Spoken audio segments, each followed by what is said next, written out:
think the danger is we tend to look at other people and we want their success without the sacrifices that they made. But it really doesn't work that way. Like everybody would love a gold medal, right? But do you want to put on a Speedo, jump into a freezing cold pool at the crack of dawn, and do that every day for 4 years for one race that lasts less than a minute?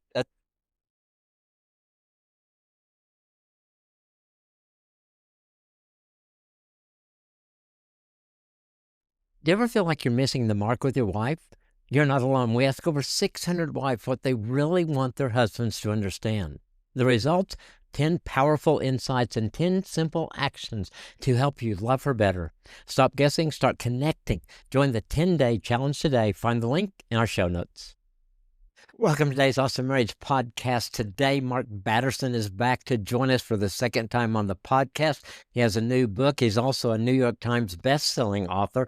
The new book is Gradually, Then Suddenly: How to Dream Bigger, Decide Better, and Leave a Lasting Legacy. It is on bookshelves now. You're going to hear all about the book and many, many more great things as we go through this podcast. Mark pastors National Community Church, and Mark and his wife Laura live on Capitol Hill in Washington, D.C. Let's go to the studio right now. Well, Mark, welcome back to the Awesome Marriage Podcast. It is so good to see you and spend time with you again. Hey, thanks so much, Kim. Good to be back. Oh, it's so good. Well, I am excited about talking about the new book, Gradually, Then Suddenly.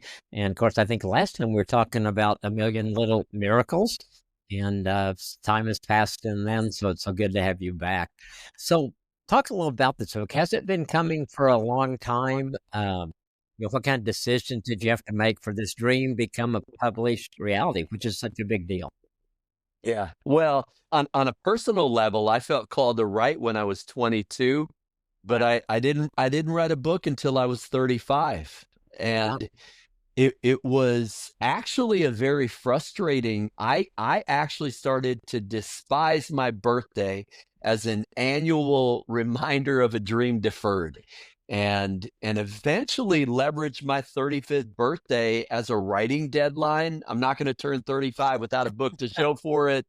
And Right. that proved to be really a tipping point or turning point. So, yeah, 25 books in, but this latest one, Gradually, Then Suddenly, really is kind of a life story or a life theme that whatever it is God's called you to do, it's probably going to take longer than you like and be harder than you hope for. We overestimate what we can do in a year or two, but we underestimate what God can do in 10 or 20 or 30. And most things happen gradually, then suddenly. And so really my writing journey, I think, is kind of an example of exactly what this book is about. It might take a minute. And it's so hard for us in our culture, especially. I think we want everything. If you go to a Mexican place and it takes them 30 seconds to get your chips and sauce on the table, you're going, "Oh, where are you?" So I think it's such a good word for all of us to know that God works in different ways, and sometimes those slow step-by-step things that He's working in that. Sometimes we're thinking, "Where are you, God?" But He's there, right? He's there, doing His work. Yes, we want things to happen at the speed of light, but generally they happen at the speed of a seed that has to take root before it can bear fruit. And really, I mean, if you reverse engineer almost any success story, it was long obedience in the same direction. It's that 10,000 hour rule. No one gets a 20% discount. No one gets the shortcut or the cheat code. I think whether we're talking about building a strong marriage, which, I'm 33 years married, which would be, one of that's the accomplishment and really more for my wife than for me, let's be honest. But I think, we want what our parents had in half the time. And there's a little bit of that quick fix, instant gratification. And so in writing a book that's about long vision, long obedience, long legacy, it is a little bit countercultural, but I make no apologies for that. I don't think we're aiming at 15 minutes of fame. I think we're aiming at a lifetime of faithfulness. And we want to hear God say, well done, good and faithful servant. So this is about Absolutely. kind of stepping back and really playing the long game. And No, I and think that's really important right now. oh, I do too. Yeah, my parents were really inspiration for awesome marriage, that great marriage. And I remember when Nancy and I first got married over 50 years ago now, that thinking, what is wrong with us? We're a year into marriage and it doesn't look anything like theirs. And so that was at 20 years old was a lesson that I had to learn that my parents didn't get there overnight either. And I think letting God begin to work in it. But one of the things you talk about is it kind of in this line is giving God the space to show up and show out. What do you mean by that? Well, I think don't despise the day of small beginnings. If you do little things like they're big things, God has a way of doing big things like they're little things. So Oh yeah. don't get too far out in front of you and too focused on outcomes, or in the business world, what would be a lag measure. Like really focus on the lead measures. Keep doing the right things day in and day out, and trust the timing to God. And, Mm, I'm saying that as someone 33 years married, but who has led one church in Washington, D.C., started with 19 people, but we're now 29 years in, Kim. And I think, and you're part of Life Church, which I think is another incredible example of you're going to overestimate what you can do in a year or two, but you're going to underestimate what God can do in 10 or 20 or 30. So, absolutely. it really is trusting the outcome to God. We plant and water, but God gives the increase. And I think that's true for about anything. I think the danger is we tend to look at other people and we want their success Mhm. without the sacrifices that they made.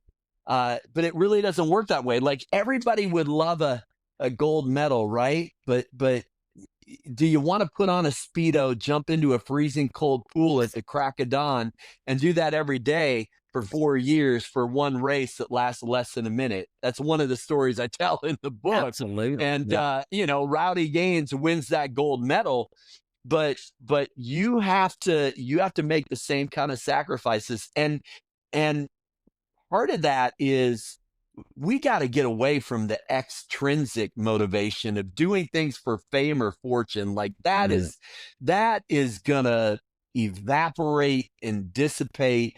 Like you got to get back to the intrinsic motivation of doing the right things for the right reasons.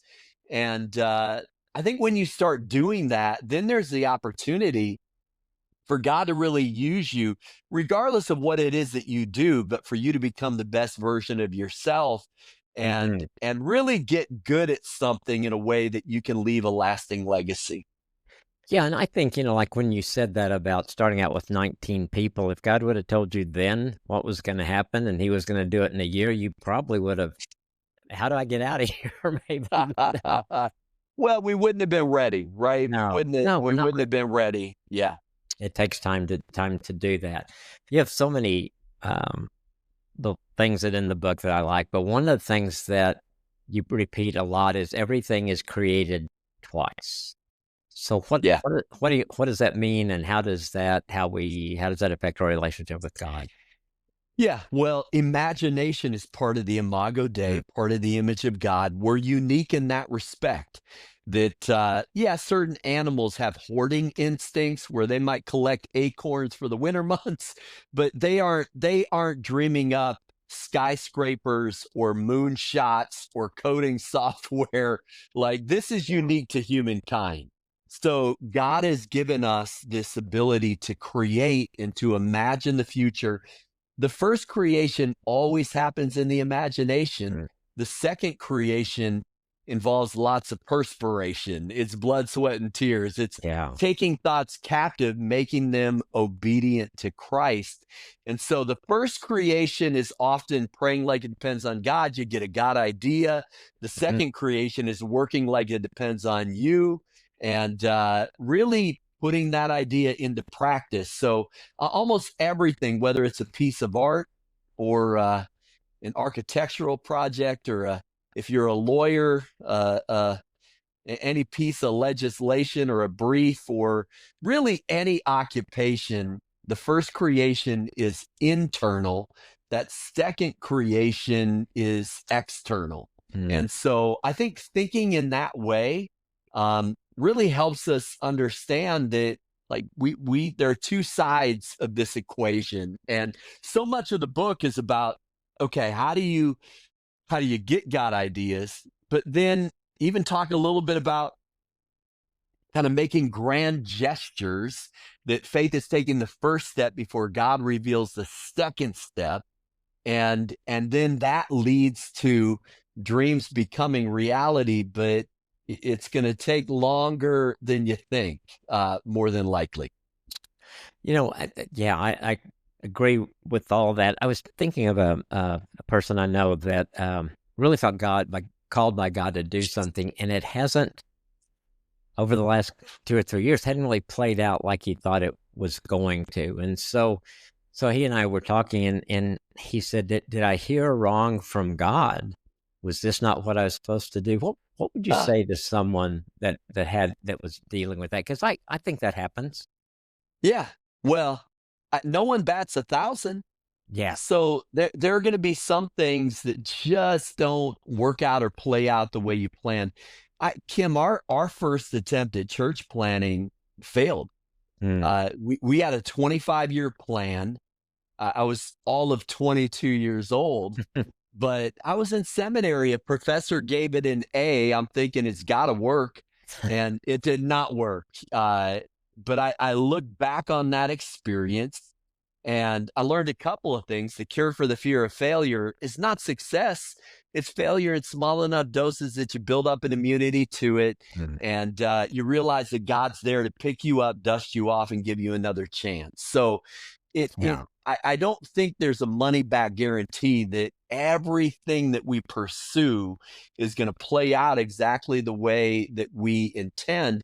And it really isn't about accomplishing the goal. It's about who you become in the process. So that experience is what got us from Chicago to DC.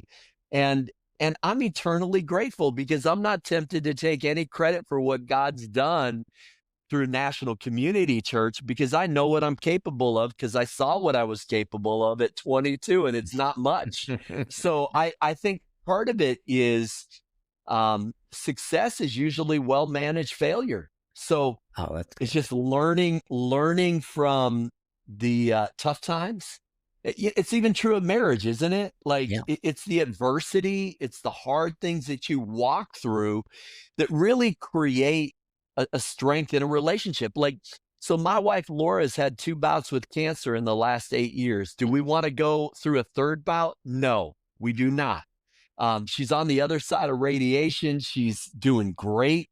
But I think our marriage is stronger and better because of the challenge that we walk through. And so we don't get to control the cards that get dealt to us. What we have to do is kind of make the most of those circumstances, be it financial issues, health issues, emotional challenges, all of those things. At the end of the day, it's about becoming more and more like Jesus through every up and down, every challenge we face.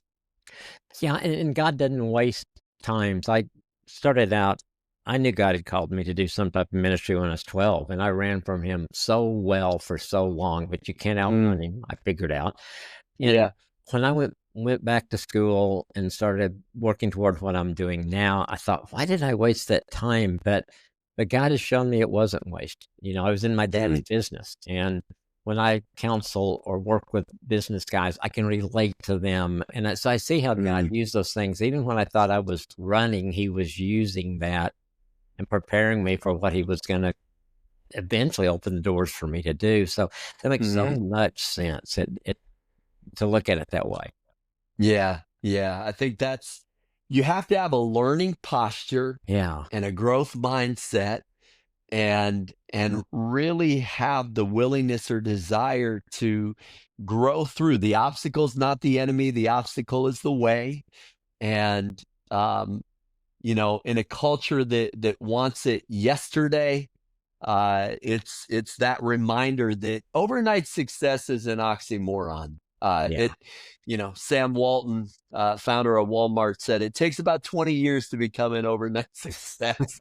So it's that process of gradually, and then suddenly opportunities begin to present themselves if you're doing the right things, kind of day in, day out, week in, week out, year in, year out. Yeah, and God is preparing us. I love that. 2 Corinthians 10:5 says, we take every thought captive, make it obedient to Christ. Love that verse. How do we avoid the trap of good ideas and take hold of God ideas? How do we discern the difference? Yeah. Well, it's hard to discern the difference. I mean, sometimes it's hard to discern the difference between a good idea and a bad idea. Yeah. You know, I think good ideas are good, but God ideas really do change the course of history. So I'd rather have one God idea than 1,000 good ideas. And part of that is really cultivating a relationship with the Holy Spirit where there's just you learn to hear that still small voice, and you almost learn to differentiate between, hey, this is a Mark idea, or this may be a God idea. And then the way you begin to go after it is you take that thought captive and you make it obedient. So for me as a writer, I get an idea like gradually, then suddenly. And the way I take it captive is with 26 letters of the English alphabet. And I sit down and I don't just type on a keyboard, Kim. I really do worship God with the 26 letters of the English alphabet. And when it's all said and done, then hopefully those God ideas comprise for me a book. But that could be 1,000 different things depending on what it is people do for a living. But it really is learning to discern, I think this is from God. And if it is, then by faith, you take that first step, even if God hasn't revealed the second step. Yeah, I love how you said that. It would just, you know, when you write or whatever we're doing, if we do it, like the verse says, if we do it all in obedience to Him, and focusing on Him, in my experience, it just kind of unfolds, and it is a little bit at a time.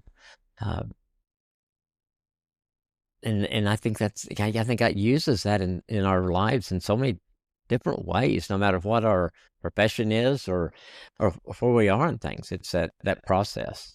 Yeah, I love that. Yeah. Yep. So let's kind of bring this down. The story of National Community Church is amazing, and start with the first book, Circle Maker. Have that right?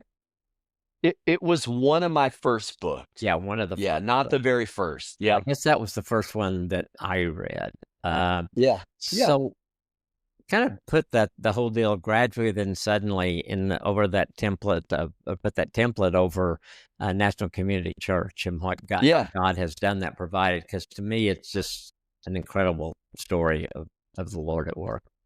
Well, I will share one little story that in August of 1996, we would have 13 people in church the weekend before, Kim. So put that in context. And I don't know, we might have included Father, Son, and Holy Spirit in that attendance too. It was small beginnings, to say the least. I woke up one morning and I felt this quickening. I was reading Joshua 1:3. It says, I'll give you everywhere you set your foot. Just felt this prompting to pray a 4.7-mile prayer circle around Capitol Hill, and wasn't praying for property, was just praying for people. But 29 years later, we own 7 properties on that prayer circle. One is a city block that's our primary campus, and we bought it for $29.3 million, which certainly didn't have a category for that in 96.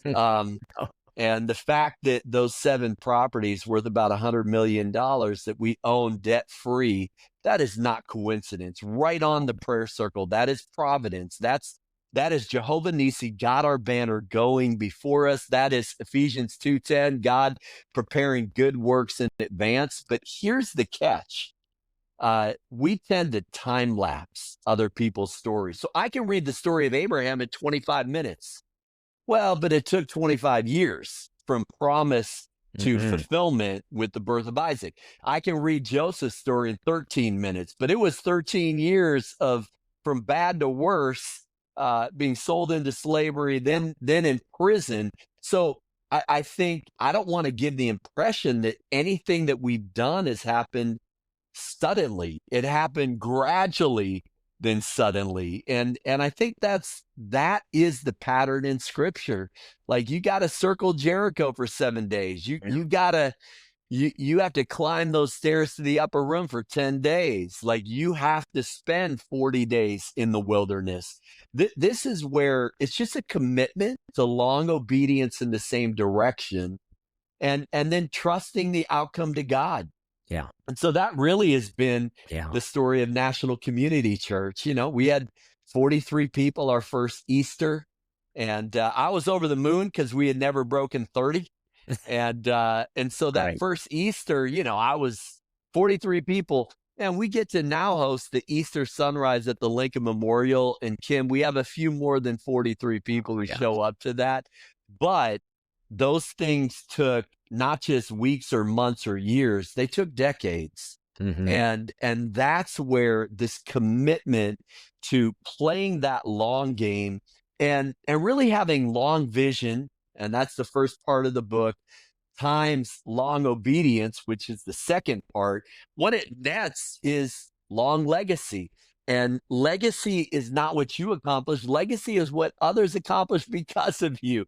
So the goal of this thing is not to say, hey, look at what we did. No, I'm an interim pastor. Even though I've served for almost 30 years now, everybody's an interim pastor. Like, at the end of the day, we drink from wells we didn't dig. It's our job to dig wells for future generations to drink from. And so that's playing that long game. And that's really what we've been trying to do at National Community Church, not just trying to build a church, trying to bless a city to the third and fourth generation. You know, and I think as you're talking about the Easter Sunday with over 40, I think God gives us little, I don't know if you call them wins or whatever it is as you go, though. I mean, for you, that was a celebration. We busted through 40. And in my experience is that God does give us those little ones as He's continued to lead us. And then every once in a while, a big one pops up and you get a building or you get a city block. And to me, the journey with Him and just hanging on while He does His work is amazing and so worth it. And it's a pretty exciting ride because it's the God of the universe who created everything that we're hitching a wagon to, you know? Yep, 100%. And So good.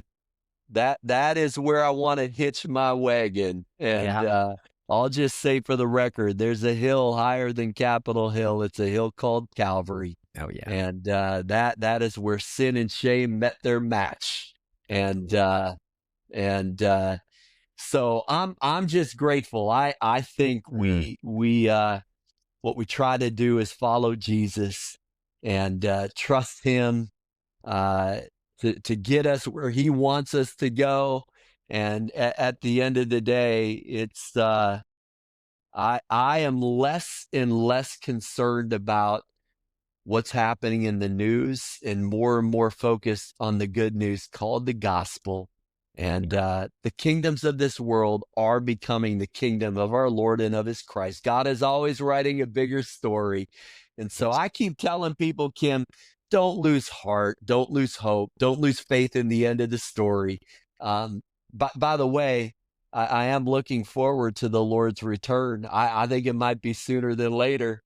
And it'll happen gradually, then suddenly, like everything else. Yeah, I agree. I hear so many people talking about the return. And you know, I talked to a lady who studies things, and she said, Jesus told us we're not going to know the day, but he Yeah. didn't tell us that we wouldn't know the season. And so that's what her deal was. Well, like a lot of things are going on that seem like this could be the season. And for me, that's pretty exciting. It is. This is probably a longer conversation for another day, Yeah. but I kind of view the book of Revelation as a little bit of a jigsaw puzzle.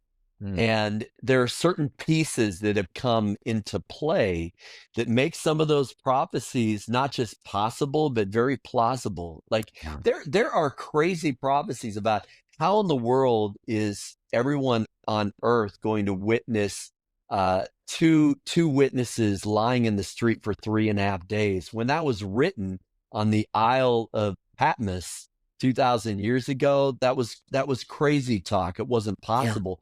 And then we got a satellite into space that, coupled with television, makes that very possible Absolutely. and plausible. So it's fascinating to see the way that almost things are happening technologically. I think Hmm. geopolitically. I think even AI factors in that. Yeah. Daniel talked about the increase of knowledge. And let me tell you what, it's more than exponential at this point. So I think things are pointing Mhm. to just kind of that ready return of the Lord, and something that we're looking forward to. Of course, in the meantime, it's not about pinpointing dates. It's about being faithful to Right. his good, pleasing, and perfect will. Absolutely. So well said. That's exciting. Yeah, maybe we'll get a chance to talk about that more in depth sometime. That'd be great. Love it. Yep. Let- Let's take gradually and suddenly, and let's take it into marriage. A lot of couples go into marriage thinking I married the right person, things are great, it'll stay that way. Um, Talk about the speed of a seed. Why is true success, even in marriage, the speed of a seed? I love those words. Yeah. Well, I'll just keep it real. I mean, I'm one of the biggest mistakes Laura and I made. 33 years married, so you're gonna have some bumps and bruises over 33 years because you're human. I think someone once defined marriage as an unconditional commitment to an imperfect person, something like that. Mhm. Um, so we look back and we're like, man, we should have gotten counseling our first couple of years. We now have active counseling because we want to continue to grow. And so Right. it's just it's amazing when you even have just a third party that can kind of bring some perspective. And we don't do it because we're in crisis. We do it because it's a healthy exercise just to keep bringing things to the counseling table, so to speak. But Kim, like 33 years ago, it was more a sign of weakness, and now I see it as a sign of Yeah. strength. Just a willingness, like, hey, I need some help. So I think marriage, I especially in DC, this is true. You can't drive 2 blocks without hitting a bump or a pothole. You aren't going to be married very long without some curveballs, without things Right. happening. And it could be a health crisis for one person. It could be a spiritual crisis for the other person. It Sure. could be, how do we navigate now that we have a family? How do we navigate the challenges of a child that's on the spectrum, or a Mm. child that just seems so strong-willed that no matter what we do, it doesn't seem to do anything. Yeah. I just think there's 1,000 scenarios that I just am a believer. Go to sleep, wake up the next day. His mercies are new every morning. Uh, this is the day the Lord has made. Let us rejoice and be glad in it. And you just kind of keep on keeping on. Uh, I'll throw one thing out there that might be kind of a practical, useful thing. I think my wife Laura and we're really good at personal spiritual disciplines, but it's been harder for us to find kind of things we can do together. And but you know what? A couple of years ago, we just started in the morning grabbing each other's hand and just praying the Lord's prayer, and praying it in unison. It's not super complicated. It's not it's not an abracadabra, but it is a daily touch point that just kind of aligns us with each other and aligns us with the Lord. And so I think so much of it is just finding little things like that that help you kind of continue to walk this out on a daily basis. And so that's been a huge thing for us. That's so good. My pastor asked me, this is quite a few years ago, he said, if there's one thing you could get couples to do in counseling that makes the biggest difference, what would it be? And I said, getting them to pray together. And I Wow. agree with you. We had Nancy had a mentor lady before we got married, and she said, you guys need to pray together. So on our wedding night, we prayed the Lord's Prayer, just like what you said, you and Lord did. And Wow. looking at that, looking back, it set a road for us, Hmm. and a pattern of coming to him every day. And we've honestly, and I've given Nancy all the credit, well, the Lord first and then her, but we probably prayed, Mark, 99% of the days of our marriage. And oh my Wow. gosh, you talk about gradually then suddenly what that has done for us. And that's why I think Mm. couples listening, couples I talk to, couples I counsel, the Lord's Prayer is grab hands and pray that, just Yeah. whatever it Yep. is. You don't have to be a theologian to pray with your spouse. Just do it. Yep. Yep. That's so Love you. good. So good. So glad you brought that up. Um, you talk about the butterfly effect, those long actions and kind of that in marriage that do. Talk a little bit about that, maybe with you and Laura, the things that, because I think sometimes we minimize the little daily things we do Yeah. uh, that do Yeah. have a long-term effect.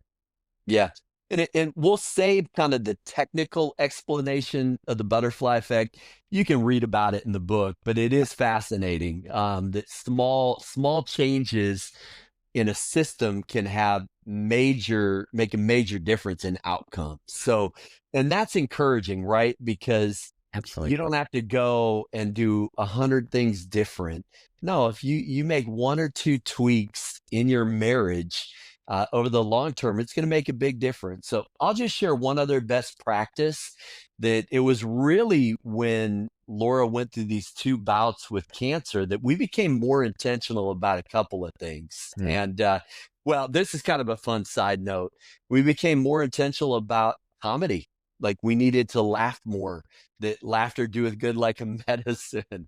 And so we started actually we might go to a Nate Bargatze uh, show, or we Mhm. might download something on Netflix, but we needed to laugh more. And that's actually been super healthy. But we became really religious about keeping a gratitude journal. Love it. And then on our Sabbath, sharing those with each other. And there's something about that then you get to kind of experience gratitude through the other person's eyes. Many of these are like, hey, we're at the same table, same experience, we were doing the same thing, but it's so interesting that her gratitude might be nuanced a little bit differently than Mhm. mine. And it almost doubles the joy. Mhm. And so that's become something that is a little practice that has had huge benefits because it might have been Gary Smalley who said most marriages are about 80% good, 20% bad. He said the only difference between a happy and unhappy marriage is, are you focused on the 20% or the So 80%? good. Absolutely. Um, so I'm not saying you don't need to work on the 20%. You need to work on the 20%, but I think you need to focus on that 80% and not forget why you fell in love with each other in the first place, and really appreciate um, your spouse for who they are. And Mhm. I think that focus can make for a pretty happy and healthy and holy marriage. Yeah, that's so good, and I agree about laughing together. Sometimes, of course, I think as couples, over time, you kinda get your own little private jokes that you don't want You anybody do. to know what you're laughing about. But Yes. but I think, we'll ambit sometimes and watch funny videos, and I just am listening. You mentioned Nate Bargatze. I'm listening to his new book now, and just because I've been listening to a lot of heavy stuff and stuff that, Yeah. make me all and it has been such a joy this last week just listening to him just talk, Yep. in his style, and it's just I need things like that, and I think we need them together as a Yeah. couple to laugh at that Yep. because we live in a world that you could take things serious all the time, and that's not healthy. No, no. Just And not healthy. I don't want to I don't want to make this too much of a social commentary, but what percentage of your thoughts, actions, reactions are a regurgitation of news media and social media, and what percentage is a revelation you're getting from God's word? Right, That's so right now, we are so inundated that in a sense, social media functions a little bit like the tree of knowledge, Kim, that we weren't designed to know everything about yeah. everything all the time in real time. Like the human spirit is not capable of handling that kind of Mhm. emotional input. So I think what we have to do is find ways to recalibrate, and certainly part of that is cultivating, I think, a sense of humor. And you gotta keep a sense of perspective, and you gotta keep a sense of humor. Yeah, that's so good. Um, you use the word micro details and how that can apply to being students of your spouse, which I love that saying, but you kind of tie it in with Pixar and Disney and their goals of excellence. And so, how does that whole deal of micro details come down to pursuing excellence in our marriage? Because I don't know that people talk about excellence in marriage a lot. Yeah. Well, I kind of geek out in the book a little bit about this idea of micro details and the fact that, hey, even though I'm writing about Disney and some of their attention to detail in their amusement parks, or even a Pixar and the way that they train their animators, the, Hmm. the truth is, a dozen books, a dozen chapters in the book of Exodus are devoted to the aesthetics of the tabernacle, right down to the color of the curtain, the exact recipe for the incense. There's even one detail in Exodus 26:14 about dolphin skins being the fourth layer of the ceiling of the tabernacle, which is a crazy little detail. Did you know, according to rabbinic tradition, when God made that sidewalk through the sea, and by the way, marine biologists have discovered, I think it's 9 different varieties of dolphin in the Red Sea, that according to rabbinic tradition, dolphins were kind of cheering on the people of God, chirping, jumping, but they not all of them survived. And Jewish rabbis, their tradition is that Moses was told to preserve those skins. Now, why would God say put it in the ceiling of the tabernacle? I think because we tend to forget the miracles God's done. So when they were worshiping in the tabernacle, he wanted them to look up and remember, hey, I can still make sidewalks through the sea. Remember the miracles that Yeah. I've done in your life. And I think part of marriage is really benchmarking in that way. It's remembering the things that we've been through, the things that we've grown through, the hard times, the good times, the diaper days. By the way, the word diaper spelled backwards is repaid. I'm just putting that out there. This is a true story. So I think it's just you endure the highs and lows. And at the end of the day, I think that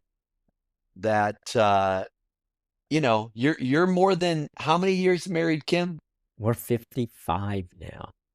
55. I mean, Um, that's unbelievable. it And is. that's what we need to really celebrate. And listen, if there are people listening that have a marriage that did not work out, I understand.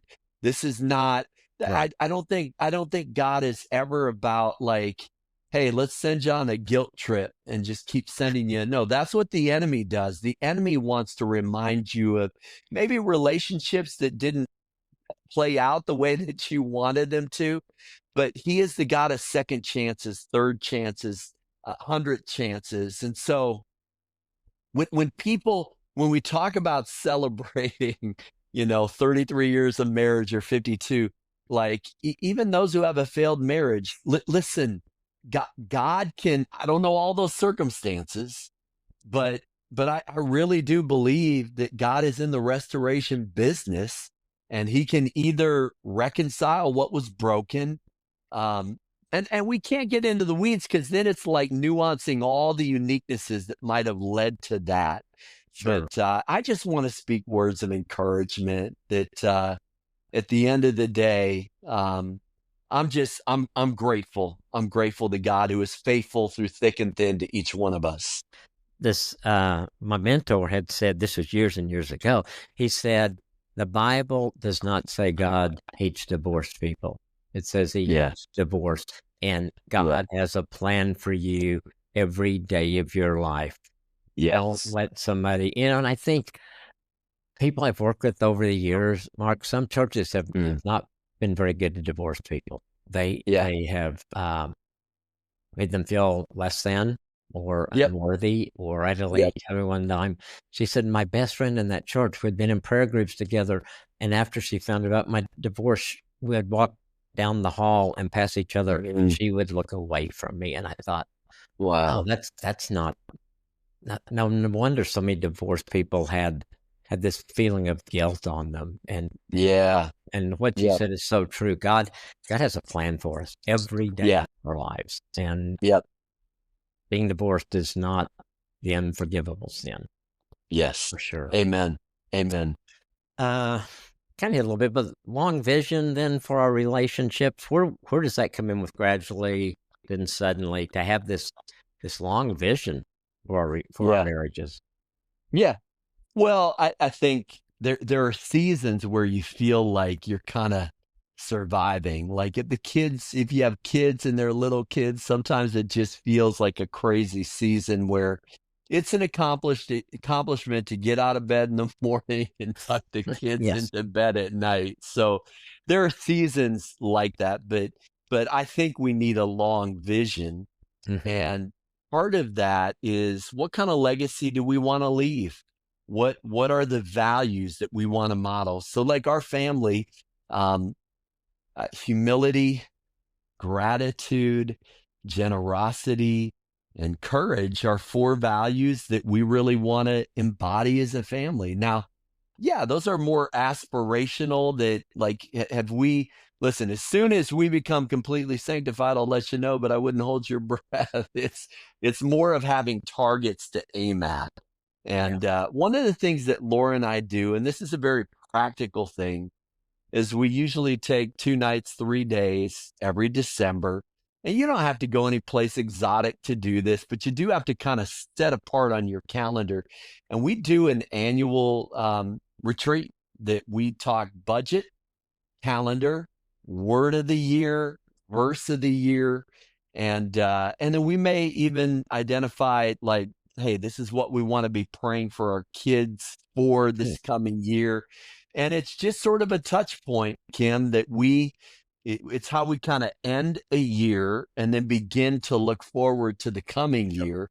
And part of it is that a lot of our conflict over 33 years has been money or time. And so you get out ahead of it by doing budget and by doing calendar. Yeah, that's really good. That's a great idea. And I think you're right. You got to be intentional about it. If people are hearing this now, you got to hurry, get that on your calendar. Yes. But I think it's just taking that time, and just where you can be alone together and talk about those things. No, I love that. Yeah. You talk about Abraham and the tamarisk tree, and that going into how that's an example of long obedience and generational faithfulness. Talk about that just a little bit. That generational faithfulness part of it, I really like that. Yeah. Well, I think it's doing what we do for the 3rd and 4th generation.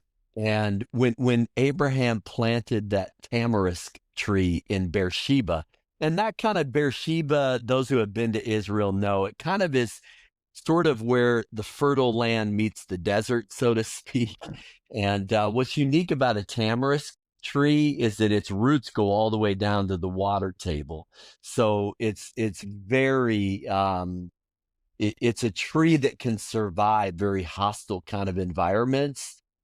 What I think is interesting is that he planted the tree before he owned the land. And that indicates to me this idea of we're playing the long game. Yeah. So, even the city block we bought on Capitol Hill has an acre and a half of roof deck. And that acre and a half, if it was land on Capitol Hill, would be worth $25 million. But we're in a building that was built in 1891 with 96 columns that weren't designed to support anything above the building. So what we did when we bought it is we dug 109 micropiles 40 feet deep to the cost of $1 million so that we could build on top of the building. Here's the catch, Kim. Wow. We have no plans on building on top of the building, but the next generation might. And so to us, it's kind of an example of how do we set up future generations to be able to, if they want to, build on top of this building. Sure. But I think in every way, what we want to do is make sure that we are setting up future generations, almost like Elijah, who gives that mantle to Elisha. And by the way, Elisha performs twice as many miracles. And I don't think that's a testament to Elisha. I think it's a testament to Elijah, who set him up and gave him some shoulders to stand on. So it's kind of taking that long view and approaching life, leadership, marriage, everything else in that way. That's so good. And I think that that's so important for us to take the time, because for whatever reason, we don't do that a lot. I think our culture, we're such at times, such a me-focused culture. And so I just want that building. I don't care if somebody can build on it 2 or 3 stories on it in 5 or 10 or 50 or 100 years. But to take the time to think about that and do that, I mean, there's so much wisdom in that. And obviously, I know God led you guys in that, but that's a great story of just how that played out in your church and the people that you pastor. That's great. We were talking earlier about you get the idea inside, and then God takes it from there. And I talked to you about a guy I talked to who was kind of struggling, but I think that whole idea of self-doubt gets in there sometimes. And it can sabotage that dream that God's given us, whether it's marriage, whether it's ministry, or whatever. How does that happen, and what do we do about it? Yeah. Well, at some point, most of us, if we step out in faith, we're just like Peter, and we second guess. Yep. And we kind of feel like we start focusing on the wind and the waves, like, what did I get myself into?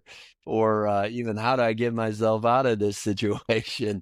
But that comes with the territory. I just think when you live by faith, there are going to be moments where, you experience some doubt. Here would be my advice. Don't just doubt your faith, doubt your doubt. Like you have to realize that, hey, I'm not omniscient, so I don't know what the future holds. And even the book of Ecclesiastes says, sow your seed in the morning and kind of cast your bread, so to speak. Like we don't at the end of the day know what's going to work, what's not going to work. But I want to live my life in a way that I'm living by faith, and in a sense, just taking small steps of faith and then just seeing what the Lord does. We cannot move mountains, but we can plant mustard seeds, and mustard seeds have a way, Jesus said, of moving mountains. So I think it's about praying with faith, obeying with faith, and then trusting the outcome to God. Yeah, that's really good. There's so many things in the book I love in short sentences, and one of them that really caught me, we'll kind of wrap up with this, but you said what God does for us is never just for us. Yeah. Yep. Yep. We are blessed to bless. This is the Abrahamic covenant Yeah. that every blessing, in fact, Laura and I have this little mantra, flip the blessing. So what we want to do is audit the blessings that God's given to us, and then we want to flip those blessings. And part of that is thinking about the third and fourth generation. I'll even share an example. Early on in ministry, we couldn't afford a vacation. Like we used to actually, you would put cash in an envelope, and when you ran out of cash, the vacation was over. That's how we did it. But there were a couple of times that people blessed us Hmm. and said, "We have a place. Why don't you use it? Why don't you get away for a couple of days?" And so, what a joy years later to be able to flip that blessing for other people. So what we want to do, if someone gives me a car, someone else is going to get a car, Kim. Yeah. Like if someone, uh, Ivan, my apologies. I don't know if this is protocol, but even when I get a gift card, I usually flip that blessing and I often regift it to someone that I feel like might be really meaningful, might need it. So I think it's about an approach to life where you're always thinking about setting up other people, adding value, and trying to do that to the third and fourth generation. Yeah, it's a lot of that generosity mindset too, then, isn't it? Yeah, it really is. That makes such a difference in our lives like that. Last question. What are you and Laura loving about your marriage today? We're loving on Mondays, putting on a grandpa and grandma hat and getting to hang out with our grandson and our first grandchild. So it's a new day, it's a new game, and we are thoroughly enjoying it. It's almost like grandparenting is kind of your second chance It is. to maybe do a few things differently, and you have more life perspective. You have less energy, right? Like you're not Right. probably as physically energetic as we were 30 years ago, but there's a wisdom that's accumulated. And so what a joy. It is. I think we are really enjoying that season, a new season, kind of a new chapter. So we get to hang out with him on Mondays. That's our grandson day. We get about 6, 7 hours, and it's one of the best days of the week. And he goes home and you take a nap. You got it, 100%.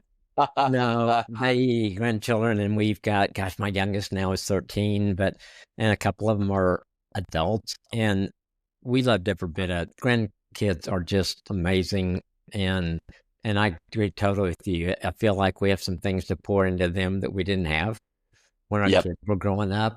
Yep. And now that one or two are adults, it's neat to have them as friends now, not only Yeah. their grandkids, but to have watched them grow up. So it gets, what I'm saying is every year of having a grandkid is great.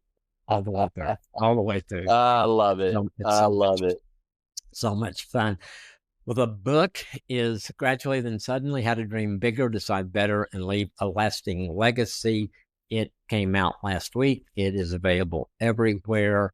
I don't know how you could not buy it after listening to Mark today. It is a great book by a great man that has done so much for so many. And I just value my time with you too, Mark. Thank you for saying yes and being on the podcast today.